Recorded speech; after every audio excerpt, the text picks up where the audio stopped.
Shalom, cuma dikasih Tuhan. Shalom.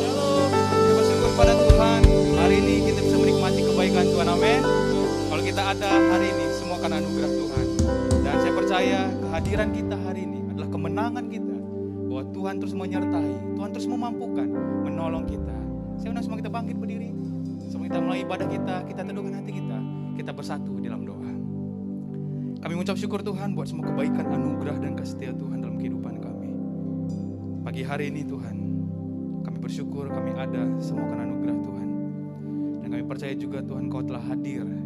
Pribadi Roh Allah telah hadir di tengah-tengah kami. Dan siap melawat setiap kami. Kuasa-Mu mengalir buat setiap kami. Membebaskan, membangkitkan kami. Di dalam nama Yesus, kami siap menyatakan kebesaran Tuhan. Haleluya. Sama-sama katakan amin. Berikan tepuk tangan yang dahsyat buat Tuhan. Berikan salam kanan kiri, katakan salam sehati. Boleh buat kanan kiri kita. Karena hari ini kita mau nyatakan kebesaran Tuhan senada dengan sorga. Haleluya. Boleh berikan tepuk tangan buat Tuhan kita. Yes, amin.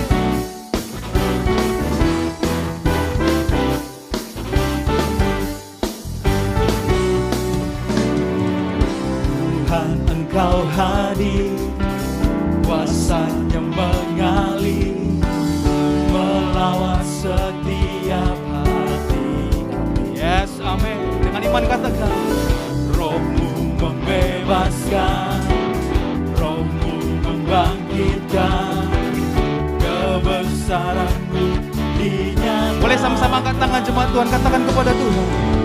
Diselamatkan.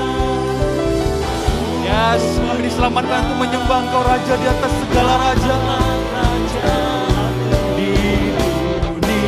Di hadapan tahta-Mu, Di hadapan tahta-Mu, seluruh jiwa menyatu, nyanyikan pujian, senada dengan surga. Kami datang bersatu, sembah puji nama-Mu, semesta bersuka bersama dengan berikan tepuk tangan yang dahsyat buat Tuhan kita. Haleluya. Ya, Roh-Mu membebaskan setiap kami Tuhan. Roh-Mu membangkitkan setiap kami. Yang percaya katakan amin. Haleluya.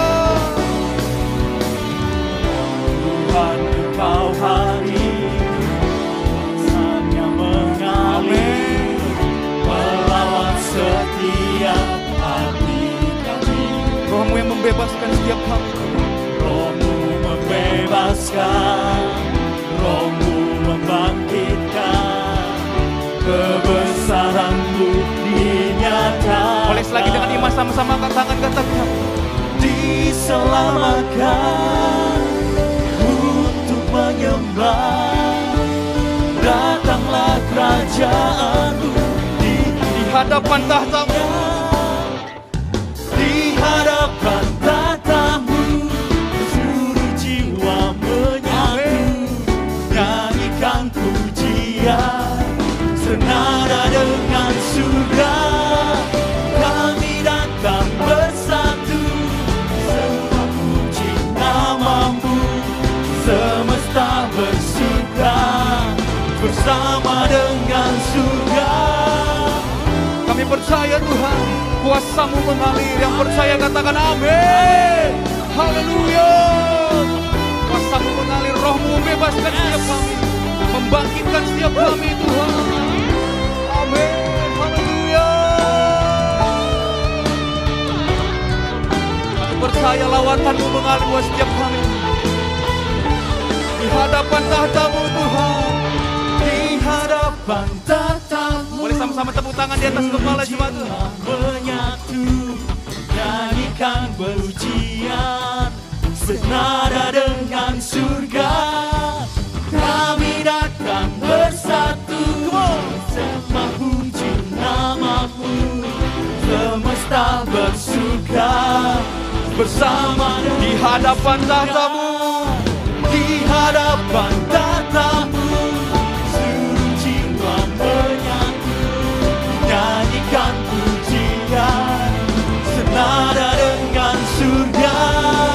Kami datang bersatu, sembah puji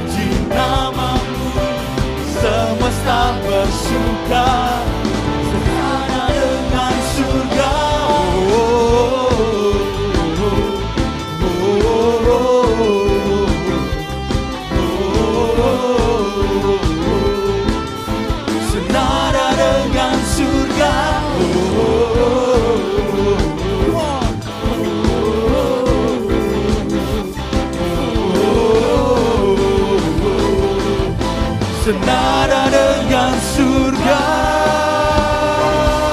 Berikan suara-suara tepuk tangan yang dahsyat. Katakan haleluya. Praise the Lord. Haleluya. Silakan duduk, jemaat dikasih Tuhan. Terima kasih Tuhan, terima kasih. Sering kami gak mengerti jalan-jalan-Mu Tuhan dalam kehidupan kami. Seperti kami berjalan dalam belantara yang kelam. Tanpa seribu tanya, kami tetap percaya bahwa jejak-Mu Tuhan sungguh sempurna dalam hidup kami. Terima kasih Yesus.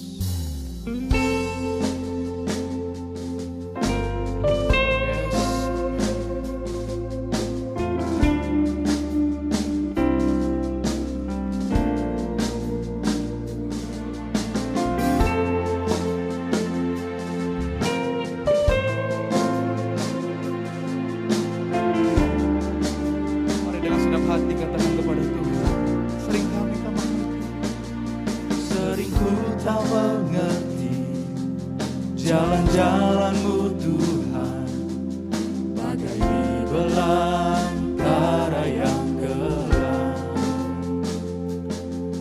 Tanpa seribu tanya, namun tetap percaya jejak-Mu Tuhan sungguh sempurna.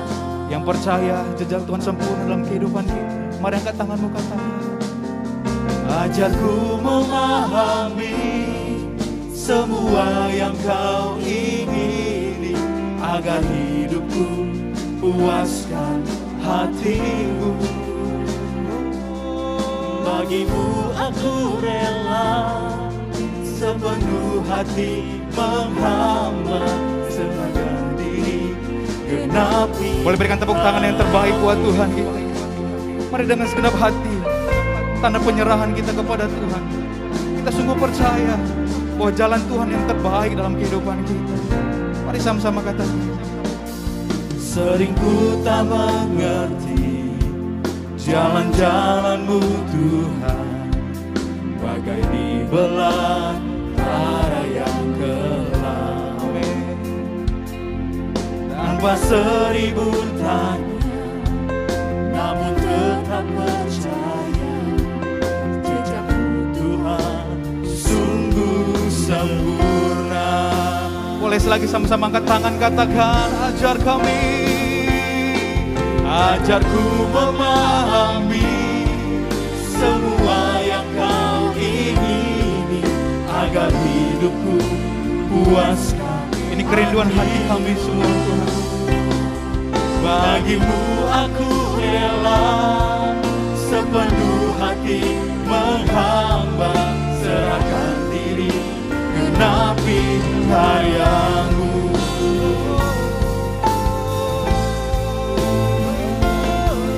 Ajar kami mengerti rencana-Mu Tuhan. Haleluya.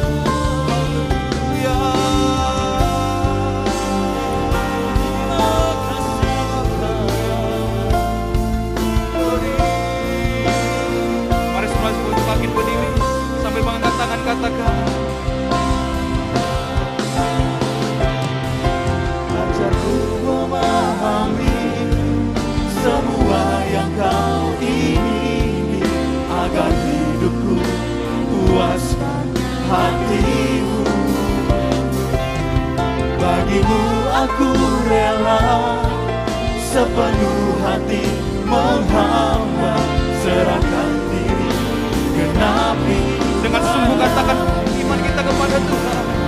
Ajarku memahami semua yang Kau ingini, agar hidupku puaskan hatimu.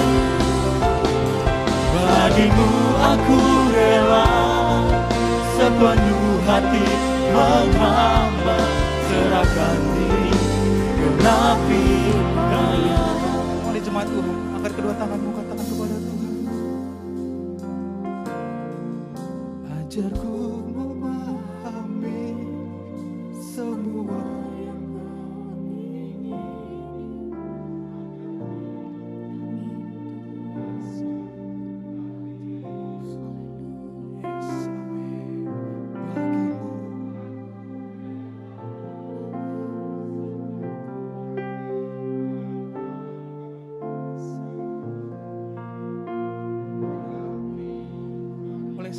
Tuhan, sungguh katakan, ajarku memahami semua yang kau ingin. ini kerinduan hati kami Tuhan, agar hidup kami puaskan hatimu.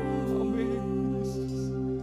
Bagimu aku rela sepenuh hati menghamba, serahkan diri, genapi. Boleh berikan tepuk tangan yang terbaik kepada Tuhan.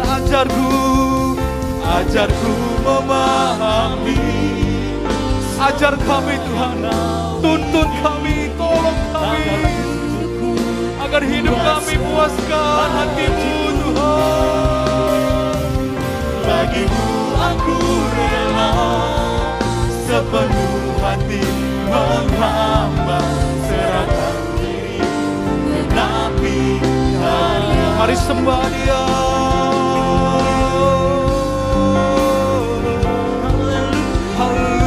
Mari nyatakan imanmu kepada Tuhan, penyerahan kita kepada Tuhan.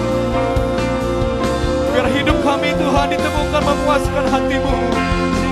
Tuntun kami, tolong kami. Ya haleluya.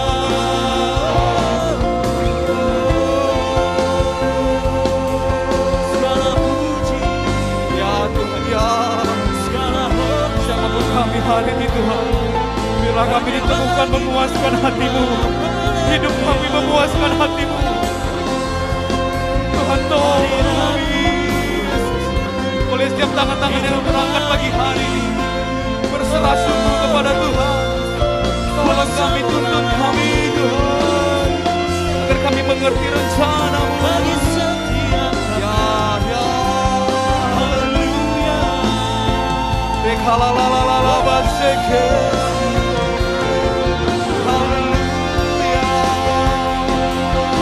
Hosana, Ya, haleluya. terima kasih, terima Rekala kasih. barata kasih kita Allah. Ya Tuhan. Tuhan Yesus, ini setiap kami, anak-anak-Mu, umat-Mu yang mengasihi Tuhan. Tolong kami, tuntun kami Tuhan, berjalan dalam kebenaran-Mu, berjalan sesuai kehendak-Mu, agar hidup kami ditemukan menyenangkan hati Tuhan, memuaskan hati Tuhan. Segala barata kasih kira lalala basik. Ya, ya, rekala baseke.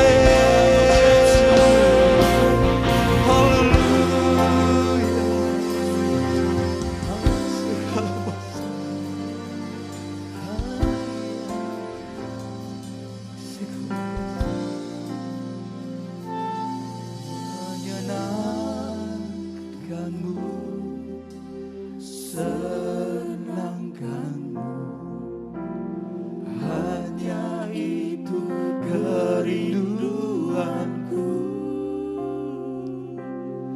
Menyenangkanmu, senangkan hatimu, hanya itu kerinduan. Yang rindu menyenangkan Tuhan, sama-sama katakan. Menyenangkanmu, senangkanmu, hanya itu kerinduanku. Menyenangkanmu, senangkan hatimu, hanya itu. Yang rindu menyenangkan Tuhan, boleh berikan tepuk tangan yang terbaik kepada Tuhan kita. Sambil mengangkat kedua tangan katakan,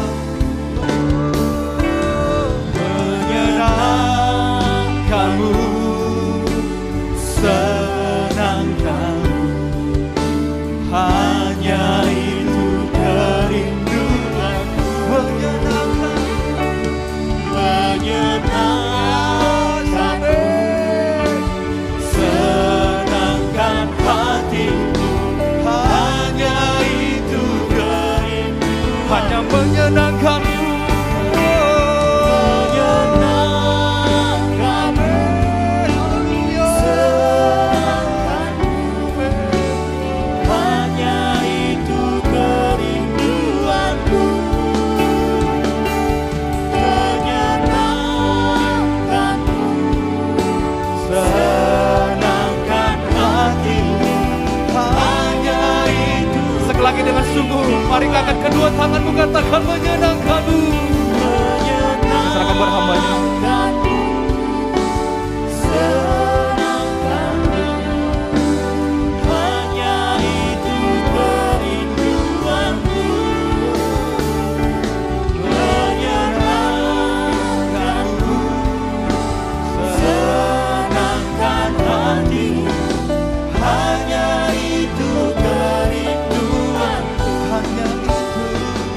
sorak-sorai tepuk tangan yang dahsyat kepada Tuhan. Haleluya.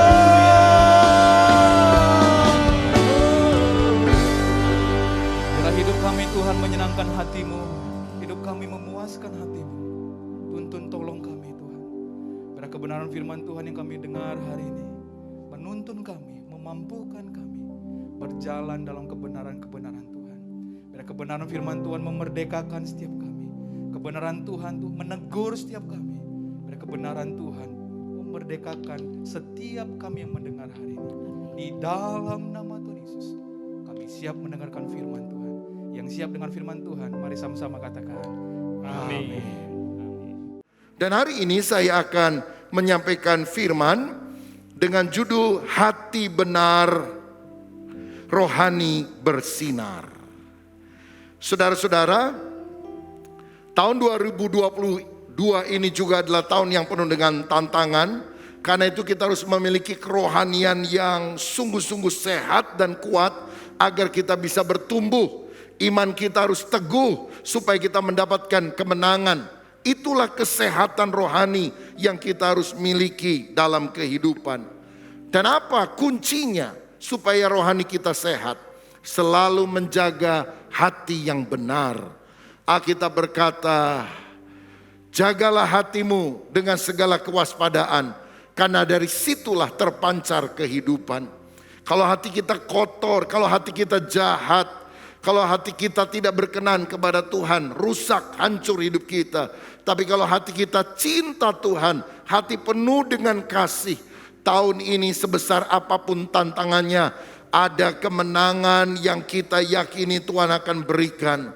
Karena hati yang benar membuat kerohanian akan bersinar. Dan orang yang hatinya benar, hidupnya akan bahagia. Tidak ditentukan oleh kondisi sekitar. Apakah COVID ada atau COVID tidak ada. Tetapi hati yang benar akan membuat kita kuat, teguh, perkasa di dalam segala situasi. Karenanya mari kita akan lihat Matius pasal 5 ayat 7 sampai 10. Kita akan belajar tentang 4 sikap hati yang benar untuk kita memiliki kerohanian yang berkenan kepada Tuhan. Dalam ibadah pagi saya tadi berkhotbah dengan judul sama, tapi saya membahas ada 4 sikap hati yang kita harus miliki supaya benar-benar kita ini berkenan kepada Allah. Sikap hati yang pertama adalah hati yang rendah. Yang kedua, hati yang bertobat. Yang ketiga, hati yang lembut. Dan yang keempat, hati yang lapar dan haus akan kebenaran. Saudara juga boleh mendengarkan khotbah tersebut melalui YouTube GB Battle supaya kita bisa mendapatkan kebenaran firman ini lebih lengkap. Tapi dalam ibadah kedua ini saya akan melanjutkan pada sikap hati yang kelima sampai ke-8. Mari kita akan baca Matius pasal yang kelima ayat 7 sampai 10. Demikian bunyinya. Berbahagialah orang yang murah hatinya karena mereka akan beroleh kemurahan. Berbahagialah orang yang suci hatinya karena mereka akan melihat Allah. Berbahagialah orang yang membawa damai karena mereka akan disebut anak-anak Allah. Berbahagialah orang yang dianiaya oleh sebab kebenaran karena merekalah yang empunya kerajaan sorga. Bagian ini merupakan khotbah Yesus di bukit. Khotbah pertama yang dia sampaikan kepada orang-orang umum, halayak ramai. Dan apa kunci supaya kita memiliki spiritualitas yang baik? Hatinya harus dijaga benar. Dan sikap hati apakah yang kita harus miliki? Yang pertama dalam ibadah ini saya ingin bagikan ayat yang ke-7 tadi. Berbahagialah orang yang murah hatinya karena mereka akan beroleh kemurahan. Orang yang rohani cirinya dia punya kemurahan hati kepada sesama. Kemurahan hati pertama dinyatakan dalam wujud rela mengampuni orang yang bersalah kepada kita. Saudara, ada hamba yang punya hutang 10.000 talenta, dibebaskan oleh raja, tapi dia cekek temannya yang cuma punya utang 100 dinar, jauh lebih kecil dari hutangnya. Dan ketika raja mendengar itu dia marah, dia ditangkap dan para algojo menyiksa dia. Begitulah orang yang tidak mau mengampuni adalah orang yang jahat hatinya. Kalau Bapa Sorgawi sudah mengampuni kita, apalah arti kesalahan orang lain tidak sebanding banyaknya dengan kesalahan kita kepada Tuhan. Sehingga kita memasuki tahun baru, hatinya mesti baru, hatinya mesti bersih. Segala kepahitan, dendam kepada suami yang pernah bersalah, kepada istri yang pernah bersalah, kepada orang tua, kepada anak, kepada adik, kepada kakak, kepada teman kita. Kita mau mengampuni mereka. Tahukah saudara, sikap tidak mau mengampuni adalah kejahatan yang menyebabkan murka Allah dan mengakibatkan penderitaan secara mental, spiritual, bahkan fisik di dalam kehidupan kita. Ada algojo-algojo, mungkin berupa tuduhan di dalam hati nurani, kemarahan di dalam diri, yang itu akan menekan hidup kita, membuat depresi. Lepaskan pengampunan. Pengampunan adalah hadiah terbaik yang kita bisa berikan kepada diri kita sendiri di tahun baru ini. Sebab waktu saudara mengampuni orang lain, bukan orang lain yang paling diberkati. Hidup saudara yang paling bahagia. Karena segala beban yang menindih itu lepas. Dan kita memiliki hidup baru. Yesus teladan kita. Disalib dia berkata, Bapa ampuni mereka. Mereka tidak tahu apa yang mereka perbuat. Yusuf adalah seorang yang dibenci oleh saudara-saudaranya. Dimasukkan dalam sumur tak berair. Dijual sebagai budak ke Mesir.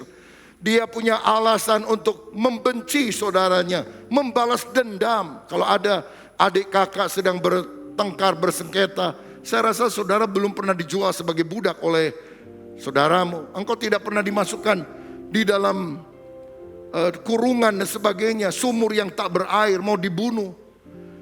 Tetapi Yusuf, ketika dia jaya, punya kekuasaan, dia tidak balas yang jahat dengan yang jahat. Dia bilang, kamu memang merencanakan yang jahat, tapi Allah merubah untuk kebaikan. Dan karena itu Allah itu baik, saya juga akan menyalurkan kebaikannya kepada kamu. Dia mengampuni orang yang bersalah. Dan sampai hari ini, keteladanan Yusuf menjadi contoh buat kita. Seorang yang besar, seorang yang punya akhlak luar biasa. Bukan kalau saudara dijahatin orang, saudara balas dengan lebih jahat. Tapi ketika engkau tidak kalah terhadap kejahatan, tapi membalas kejahatan dengan kebaikan. Siapakah orang yang benar-benar rohani, yang hatinya bersih dari segala dendam dan kepahitan, dan mau mengampuni orang yang bersalah? Saudara-saudara, kemurahan hati juga diwujudkan di dalam bentuk kita berbuat baik kepada orang lain, menolong orang tanpa pamrih. Seperti orang Samaria yang murah hati, yang menolong orang yang dirampok di pinggir jalan. Dia membawa ke penginapan untuk diobati. Dia menanggung segala biayanya. Siapa yang dia tolong dia nggak kenal. Tapi dia mau melakukan itu. Dan Yesus mengangkat contoh ini. Jadilah seperti orang Samaria yang murah hati. Tahun ini, maukah kita belajar menaburkan hal yang baik kepada orang lain? Maukah kita menjadi orang yang berkemurahan, generous kepada orang lain? Alkitab berkata, yang menabur baik akan menuai yang baik. Yang berkemurahan akan mendapatkan kemurahan yang berasal dari Tuhan. Saya lihat orang yang rohani itu tidak egois, tapi hidupnya jadi berkat bagi orang lain. Waktu Sakius rohaninya mati, rohaninya sakit, dia hanya memeras orang bagi keuntungannya sebagai pemungut cukai. Tapi waktu rohaninya dihidupkan oleh Tuhan, sehat, dia bilang, setengah harta aku bagikan kepada orang miskin. Dia melayani orang lain. Karena apa? Hati yang berkemurahan itu ada. Saudara, orang yang pelit, orang yang hanya mikirin diri sendiri, bukanlah orang yang rohani. Orang yang belajar menabur berkat, itu adalah orang-orang yang rohaninya bertumbuh. Saya pernah mendengar kisah ada seorang pengusaha yang kerja terus. Tapi menjelang Natal, ada seorang temannya bilang, kamu ikut yuk, ikut saya teman-teman, kita akan pergi ke panti asuhan. Malas, kerjaan saya masih banyak. Ayolah, kamu akan mengalami kebahagiaan waktu kita berbagi. Oh udah nggak apa-apa, saya ikut nyumbang nggak apa-apa. Oh lain, kamu mesti datang sendiri ke sana. Akhirnya dia ikut dengan terpaksa. Dan setelah kasih makanan, pakaian, ya dia lihat acara anak nyanyi-nyanyi, dia nggak terlalu tergerak, saudara. Dan dia pikir, nggak ada apa-apa juga. Teman saya bilang kamu akan bahagia, mana bahagianya? Tapi ketika dia mau pulang, sudah hampir sampai di pekarangan daripada panti asuhan itu, ada seorang anak panti mendekati dia, bilang, "Om, boleh nggak sebelum Om pulang saya minta sesuatu?" "Oh, minta apa nak?" Dia pikir mungkin minta permen, minta uang. Dia bilang, "Om, bolehkah saya memanggil Om ayah? Karena saya nggak tahu papa saya siapa." Zek. Jantung hati pengusaha ini seperti berhenti berdetak. Dia bilang, "Oh boleh, boleh." Dan anak itu memeluk dia. Dia bilang, "Ayah." "Satu lagi Om atau Ayah. Kalau Ayah datang lagi, bolehkah Ayah kasih saya foto supaya saya tetap bisa ingat wajah Ayah. Dan kalau kangen saya lihat foto Ayah." Pengusaha ini gak bisa jawab, saudara. Dia tahan dirinya. Karena tiba-tiba dia tersentuh. Dia merasa bahwa anak kecil ini yang sangat tulus menyapa dia. Dan dia bilang, "Besok Om akan datang lagi. Besok Om akan bawa foto. Dan bawa apa saja yang Om anggap perlu buat kamu. Dan mulai hari ini, aku juga akan disebut sebagai ayah dan kamu akan kusebut sebagai anakku." Saudara-saudara, waktu dia pulang, dia bilang sama temannya, "Aku menemukan kebahagiaan. Bukan karena aku melihat pertunjukan, mendapatkan sesuatu. Tapi ketika aku berbagi kasih." Saudara yang berkemurahan, kerohanianmu akan meningkat. Dan engkau akan mendapatkan kebahagiaan terbesar dalam kehidupan ini. Berikan tepuk tangan untuk Tuhan kita. Hal kedua siang ini yang saya mau bagikan di dalam ayat yang ke-8. Berbahagialah orang yang suci hatinya karena mereka akan melihat Allah. Kata suci berasal dari kata ros. Dan itu artinya seperti susu murni yang tidak dicampur dengan air. Ini bicara tentang kebahagiaan hanya dimiliki orang yang hatinya murni. Motivasinya tidak tercampur. Yang hidupnya jujur, terbuka, punya integritas. Salah satu contoh Alkitab adalah Yusuf, suami daripada Maria. Ketika dia mendengar Maria tunangannya itu hamil, Yusuf sebetulnya bisa mengadukan kepada mahkamah agama dan Maria akan dirajam batu sampai mati. Tapi karena Yusuf seorang yang tulus hati, dia tidak mau mencemarkan nama istrinya. Dia mau menceraikan dengan diam-diam. Walaupun dia salah, tetapi dia tidak boleh dihukum mati. Biarkan dia masih punya masa depan. Dan karena itulah Tuhan mengintervensi dia dan berkata, "Yusuf, jangan kau ceraikan Maria. Ambil sebagai istrimu. Karena anak di dalam kandungannya." Maaf. Karena anak di dalam kandungannya adalah berasal dari Roh Kudus. Dan Maria melahirkan Yesus. Dan Yusuf menjadi bapa asuh daripada Yesus Kristus. Karena apa? Hati yang suci, hati yang tulus, hati yang berkenan kepada Tuhan. Di tahun ini maukah kita dibersihkan oleh kuasa darah Yesus dari segala kekotoran hati, mungkin kemunafikan. Saudara tahu ada orang beragama yaitu orang-orang Farisi. Tuhan pernah mengecam, "Kamu seperti kuburan, luarnya putih tapi dalamnya penuh dengan tulang belulang." Orang Farisi itu hanya menampilkan penampilan luar, mencari pencitraan, tapi hatinya tidak sungguh bersih di hadapan Tuhan. Itulah orang-orang agamawi. Beda antara orang agamawi dan orang yang rohani. Orang agamawi merasa dirinya paling benar dibandingkan dengan orang lain. suka mengkafir-kafirkan orang, gampang menghakimi orang, pada belum tentu hidupnya bisa mencapai standar yang dia tetapkan bagi dirinya sendiri. Dan kalau dia melakukan kebaikan, dia bangga. Aku bukan pencuri, aku bukan penzina, aku bayar perpuluhan, aku puasa, aku tidak sama seperti pemungut cukai itu. Dan Tuhan tidak suka dengan orang yang sombong sedemikian. Tuhan mencari orang yang rendah hatinya, yang berkata, Tuhan ampuni aku orang berdosa. Kalau aku diselamatkan masuk sorga, karena aku mengemis pengampunanmu, aku menerima anugerahmu.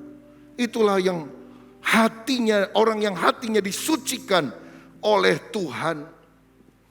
Mungkin ada motivasi yang salah yang harus dibereskan, dibersihkan. Ananias dan Safira memberikan persembahan untuk umat Tuhan, gereja Tuhan. Bagus kan? Tapi apa yang terjadi? Mereka mati, saudara sekalian. Memberi persembahan malah mati. Loh, kenapa?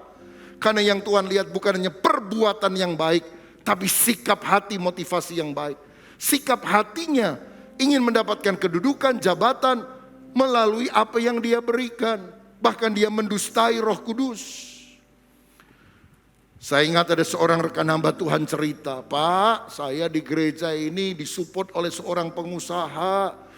Oh, kami bisa dapat kursi yang bagus, sound system, alat musik semua dilengkapi. Tapi satu kali dia nggak setuju dengan satu keputusan saya. Wah, dia marah.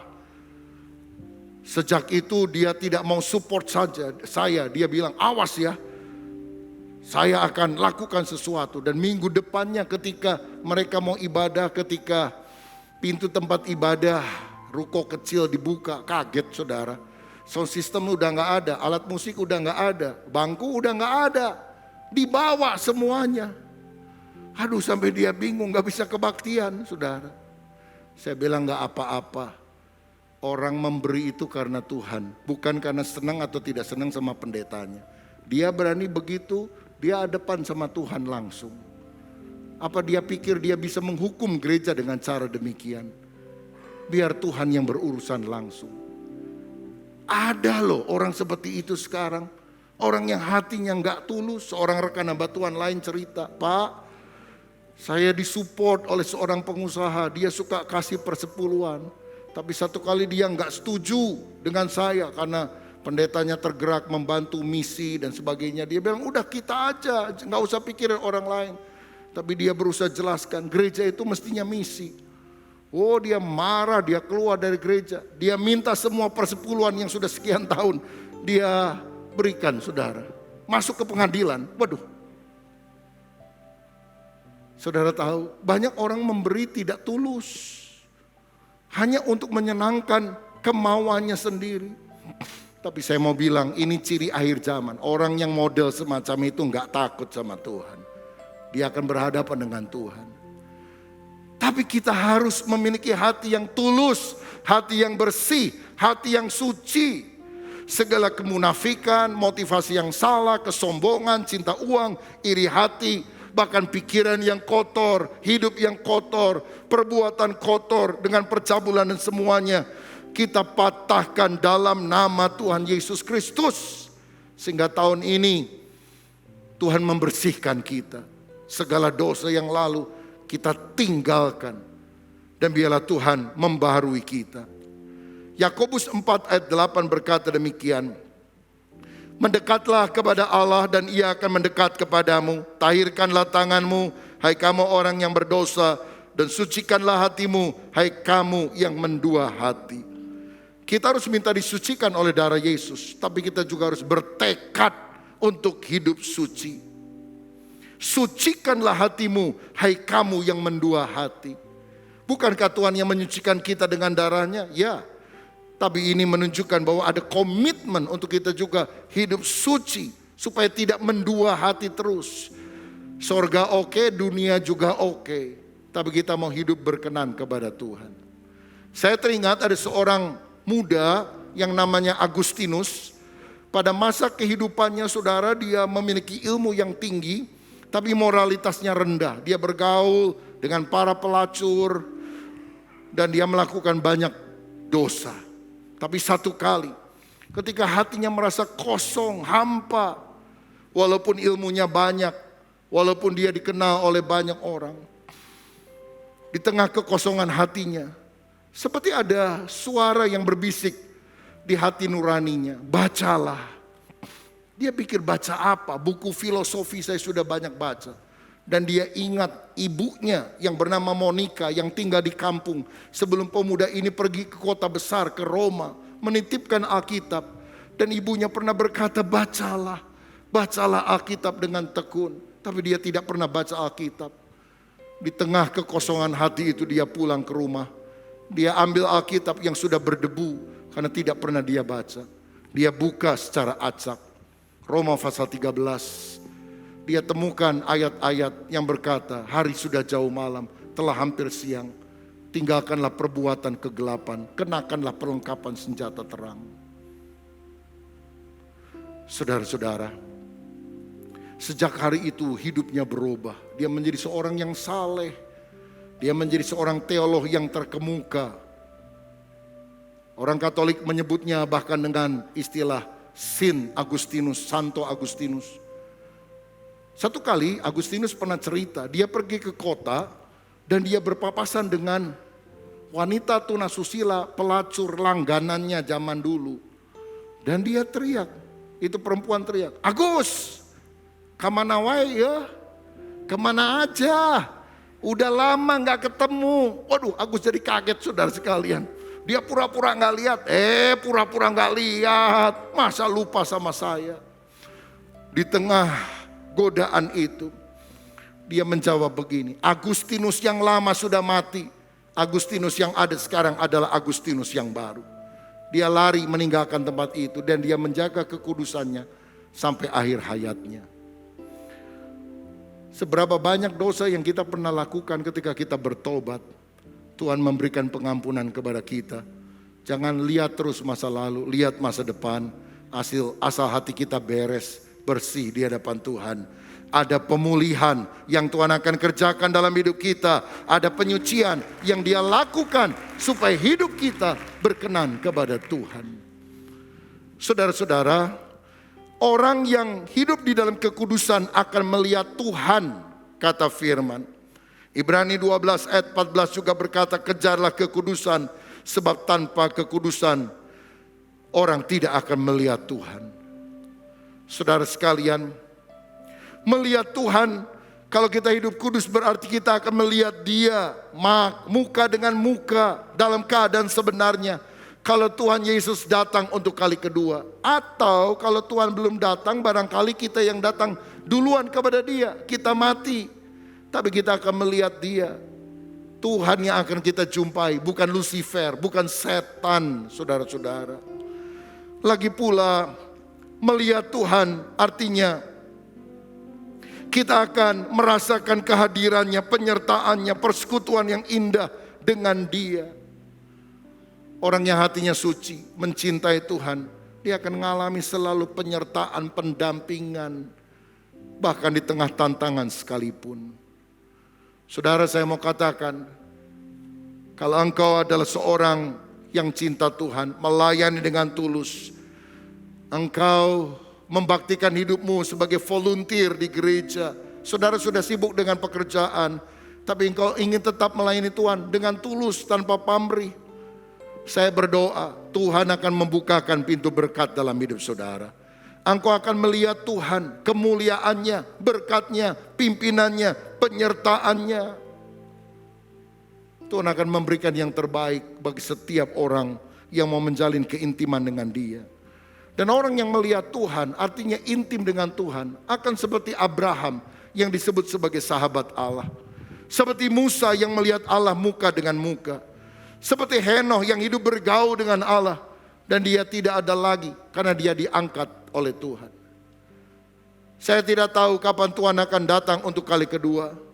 Tapi seandainya tahun ini pengangkatan itu benar terjadi, biar kita diangkat, memandang wajahnya di awan-awan kemuliaan.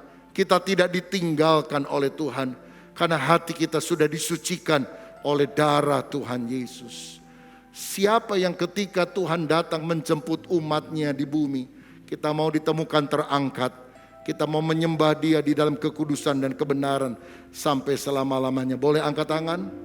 Dalam nama Yesus, kiranya Tuhan memberikan anugerah itu kepada kita. Berikan tepuk tangan yang meriah untuk Tuhan kita. Yang ketiga, ayat 9, berbahagialah orang yang membawa damai karena mereka akan disebut anak-anak Allah. Apa cirinya orang itu rohaninya sehat, bertumbuh? Kalau dia menjadi alat damai sejahtera bagi orang lain. Tidak suka mengadu domba, tidak suka memfitnah, menjelek-jelekan orang lain. Tapi justru ketika ada pertengkaran, dia mencoba merukunkan. Ibu Teresa pernah ditanya oleh seorang wartawan, bagaimana caranya supaya dunia bisa damai? Dia bilang, pulang ke rumahmu, cintai keluargamu, maka dunia akan berdamai. Sebab perdamaian di dunia itu harus dimulai dari perdamaian di dalam diri kita, yang kemudian kita bagikan kepada keluarga. Saudara-saudara, jika itu adalah kemampuan kita, kita harus berdamai dengan semua orang yang ada di sekitar kita. Hidup di dalam damai, itu yang Tuhan inginkan. Kita juga harus mendamaikan orang dengan Allah.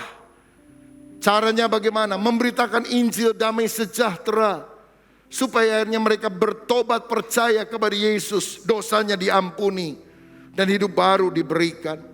Saya percaya dosa itu menyebabkan pertengkaran. Lihat Adam dan Hawa yang begitu harmonis, sekarang saling menuduh, menyalahkan. Kenapa? Karena dosa. Dosa memisahkan hubungan suami istri yang rukun menjadi terpecah karena hal tersebut.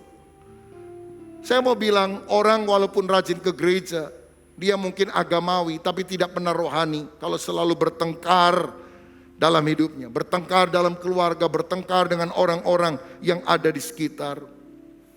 Saya percaya masalah ini harus dibereskan. Bila dosa, orang berdosa bertobat, dosanya dibereskan, maka lebih besar kemungkinannya untuk orang itu berdamai dengan sesama. Karena pertama dia sudah berdamai dengan Tuhan. Kita perlu menggali akar konflik dan mencari solusinya dengan bijak. Dan kita akan disebut sebagai anak-anak Allah. Kenapa? Karena kita meniru teladan Yesus, anak tunggal Bapa yang rela mendamaikan Allah Bapa surgawi dengan manusia berdosa, dengan rela mengorbankan dirinya di kayu salib. Saudara-saudara, sekali lagi, orang yang rohaninya tumbuh adalah orang yang ada damai sejahtera dalam hidupnya. Ibu-ibu, ada tugas besar bagimu. Biasanya atmosfer damai atau ribut di dalam keluarga sangat ditentukan oleh peranan ibu-ibu. Kalau ibu-ibu tiap hari bawaannya bete aja, aduh rumah tangga gelisah, saudara-saudara, nggak tenang. Tapi kalau engkau punya roh yang lemah lembut dan tentram, keluargamu akan berbahagia. Kalau suami diktator, istri gladiator, rusak keluarga. Alkitab mengajarkan supaya perhiasan wanita itu adalah roh yang lemah lembut dan tentram, yang berkenan kepada Tuhan. Saya percaya damai sejahtera akan mengalir. Kalau setiap orang, wanita di tempat ini, mengizinkan roh damai sejahtera itu mengalir dalam dirinya. Pria juga terus harus mengusahakan perdamaian. Kita semuanya terpanggil untuk hidup di dalam damai. Damai dengan Tuhan, damai dengan diri, damai dengan sesama. Dan kalau hati kita bersih, kita bisa menjangkau jiwa bagi Yesus.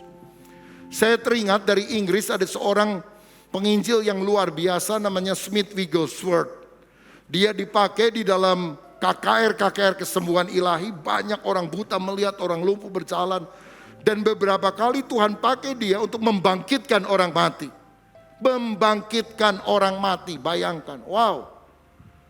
Tapi tahukah saudara, siapa yang mentobatkan Smith Wigglesworth? Istrinya yang bernama Polly. Karena Smith ini memang keluarganya asalnya Kristen, tapi kemudian dia jauh dari Tuhan, gak pernah ke gereja, hidup duniawi.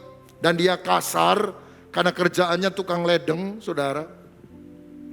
Dan dia melarang istrinya pergi ke gereja.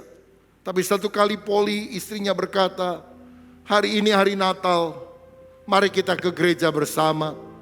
Setidaknya sekali dalam setahun kita merayakan kelahiran Yesus. Suaminya bilang, jangan ajak saya ke gereja, saya nggak akan pernah mau. Kalau kamu mau ke gereja, aku izinkan kali ini saja. Tapi jangan telat. Begitu telat aku kunci pintu rumah. Wah, istrinya sudah senang karena dia selama ini dilarang kalau ke gereja. Oh, dia pergi ke gereja, saudara. Janji jam sekian pulang.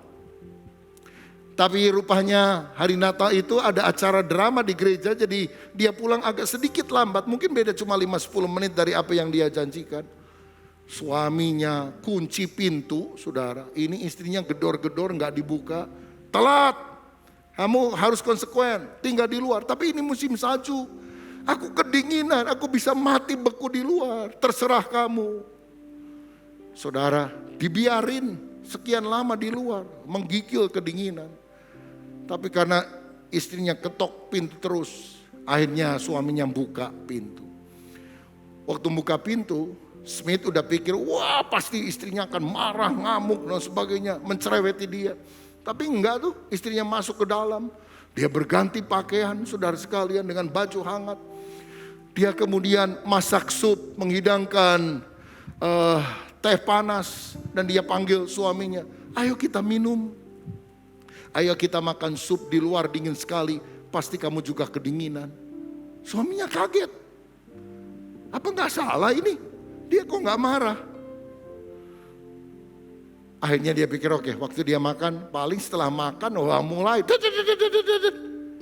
Tapi ternyata nggak juga. Sampai suaminya yang bilang, istriku, aku kan sering berbuat kasar dan jahat sama kamu. Bahkan hari ini aku menutup pintu sehingga kedinginanlah kamu di luar. Kenapa kamu tidak membalas aku? Lalu istrinya bilang, kalau bukan karena Kristus yang kumperingati kelahirannya pada hari Natal, sudah lama aku tinggalkan kau. Aku nggak mau punya suami seperti ini. Tapi aku sadar itu terjadi karena kamu tidak mengenal kasih Kristus. Bertobatlah suamiku. Yesus mengasihi engkau. Hari itu dia memberitakan kasih Yesus kepada suaminya. KKR terjadi, peserta 1 orang dan 1 peserta bertobat. Nangis saudara-saudara. Itulah awal daripada pelayanan Smith Wigglesworth. Yang ternyata Tuhan pakai luar biasa dan karunia kesembuhan ilahi mujizat. Bahkan membangkitkan orang mati. Siapa yang mentobatkan dia? Istrinya. Kalau istrinya bilang, wah punya modal gini, emang cuma kamu yang bisa, aku juga bisa. Kalau istrinya tinggalkan, kita gak akan pernah mendengar ada seorang penginjil hebat yang digelari Rasul Iman yang namanya Smith Wigglesworth.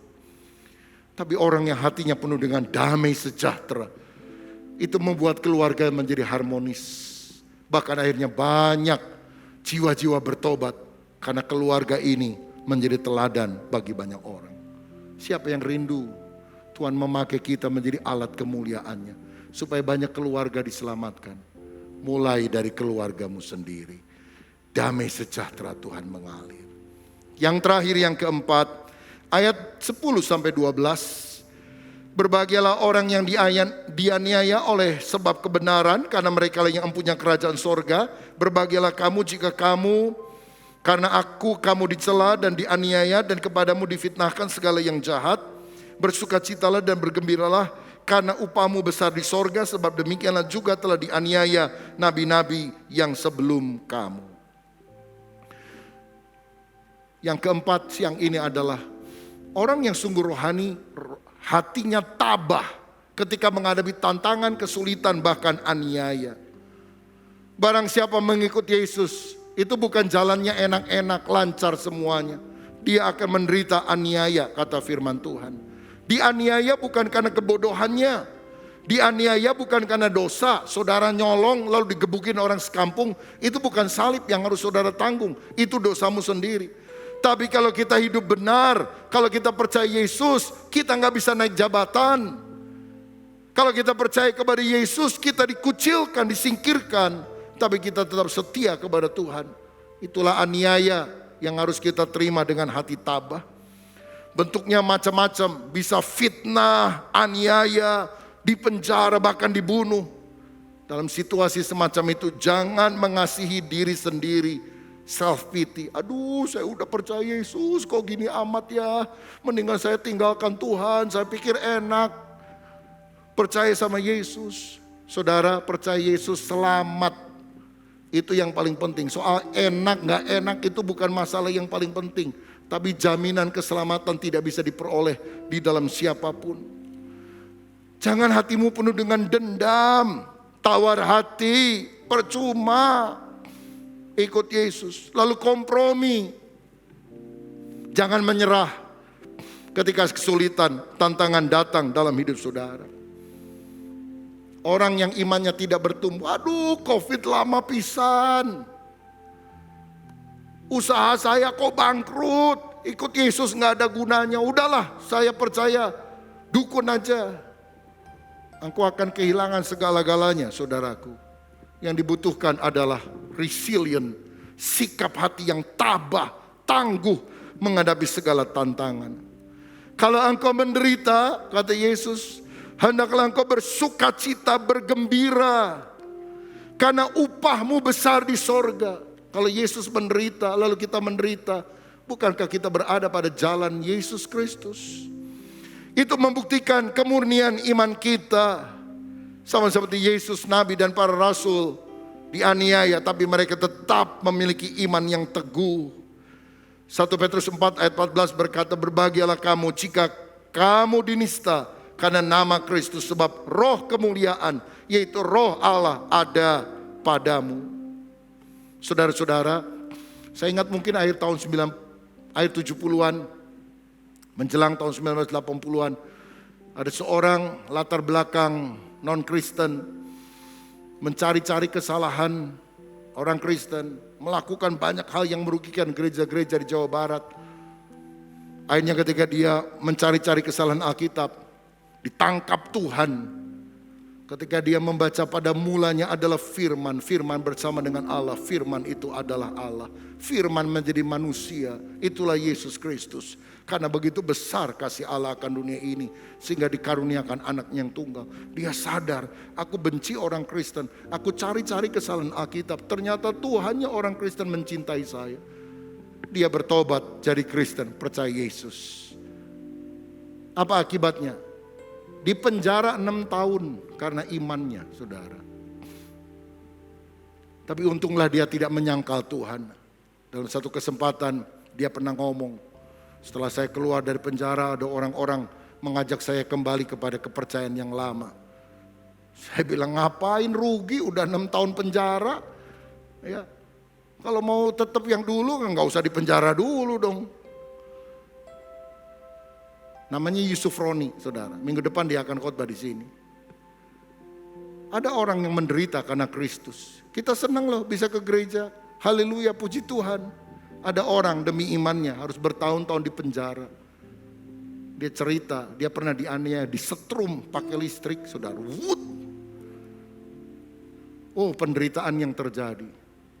Tapi dia bilang dulu dia kalau dingin itu suka nyeri tulang-tulangnya. Sakit apa itu ya?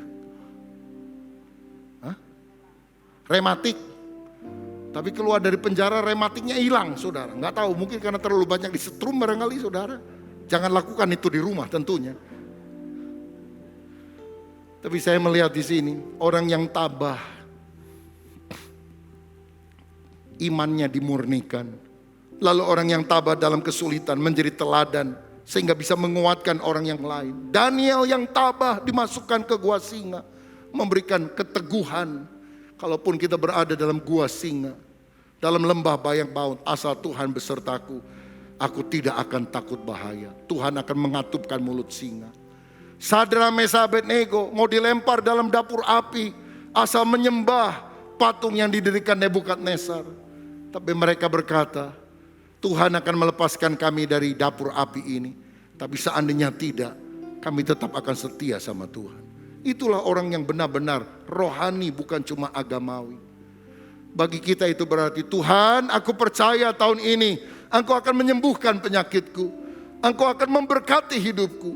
Tapi seandainya tidak, aku tetap setia kepada Tuhan. Karena aku setia bukan supaya aku kaya, supaya aku punya ini, punya itu.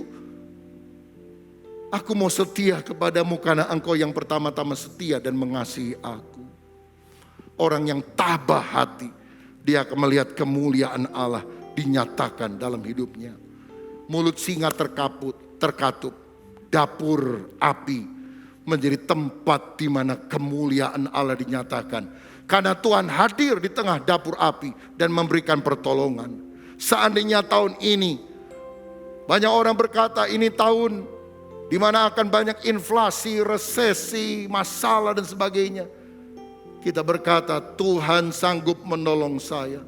Bahkan kalau aku harus melintasi dapur api, asal Tuhan beserta saya percaya tidak akan ada yang mencelakakan.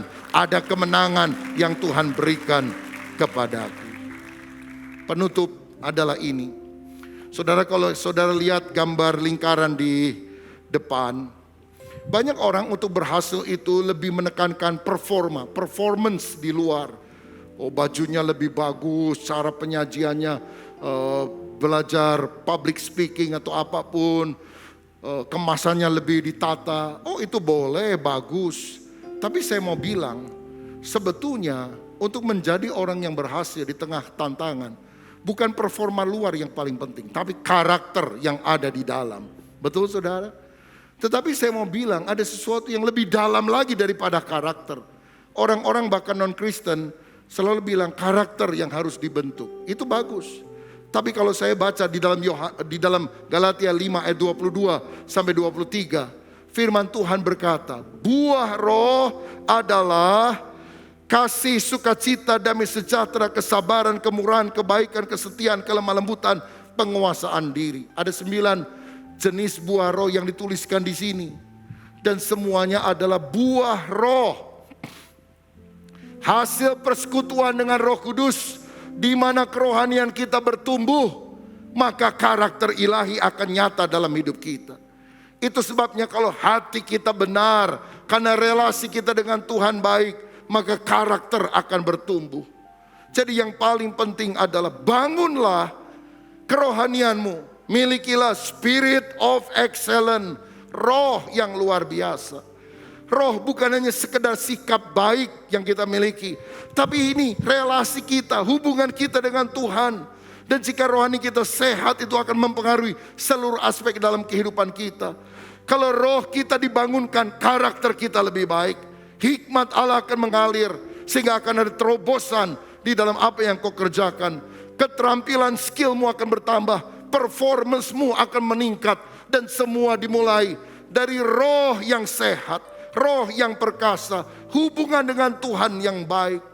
Dan saya percaya orang yang mencintai Tuhan dengan segenap hati, mencari kerajaan Allah dan kebenarannya, semua yang lain Tuhan akan tambahkan sebagai bonus. Sehingga tahun ini bagi orang yang sungguh cinta Tuhan, mencari wajah Tuhan, segala berkat-berkat Allah akan dilimpahkan dalam hidup saudara. Ini doa saya, terbukalah jalan bagimu, terbukalah mujizat bagimu, terbukalah pintu berkat bagimu. Terima dengan iman dalam nama Yesus.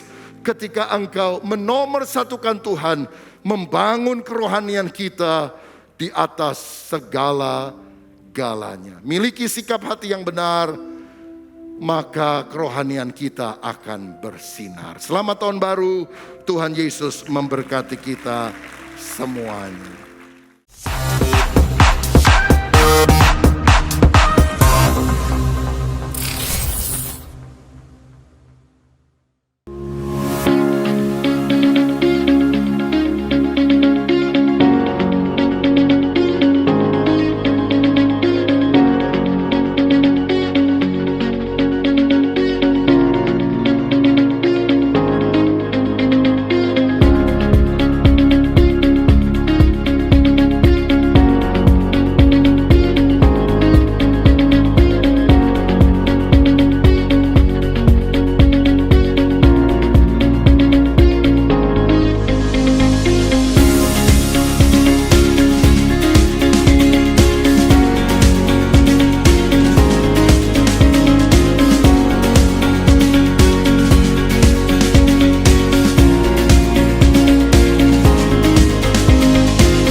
Family Ministry kembali menyelenggarakan Kana Parenting Class yang diadakan secara online dengan tema mendidik anak usia 6 bulan sampai 3 tahun.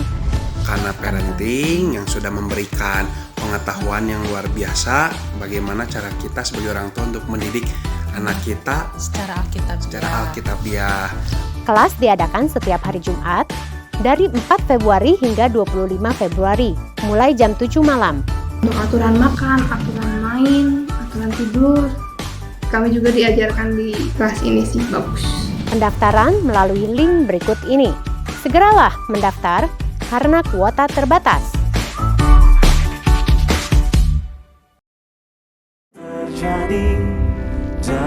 Mari memuji dan menyembah Tuhan bersama-sama dalam Worship Night yang diadakan pada Kamis 27 Januari jam 7.30 malam live on YouTube channel GBI Betel. Disertai renungan malam bersama Pendeta Dr. Rubin Adi Abraham. Akulah roti hidup. Shalom saudara sekalian, minggu depan adalah minggu yang terakhir untuk kita bisa memberikan persembahan buah sulung untuk kemuliaan nama Tuhan. Persembahan buah sulung adalah persembahan syukur karena kita menyadari Tuhan telah memimpin kita sepanjang tahun yang lalu yang penuh dengan tantangan. Sehingga pada bulan Januari ini kita bisa membawa korban sulung kita kepada Tuhan di awal tahun. Saudara bisa memberikan melalui amplop persembahan atau mentransfer ke rekening gereja. Dan kita percaya kalau kita memberi dengan tulus, Tuhan akan membalas berlimpah-limpah. Sesuai dengan firman-Nya dalam Amsal 3 ayat 9 dan 10. Muliakanlah Tuhan dengan hartamu dan dengan hasil pertama atau buah sulung dari segala penghasilanmu. Maka lumbung-lumbungmu akan diisi penuh sampai melimpah-limpah dan bejana pemerahanmu akan meluap dengan air buah anggurnya. Selamat memberi dan berkat Tuhan akan melimpah bagi kita. Amin.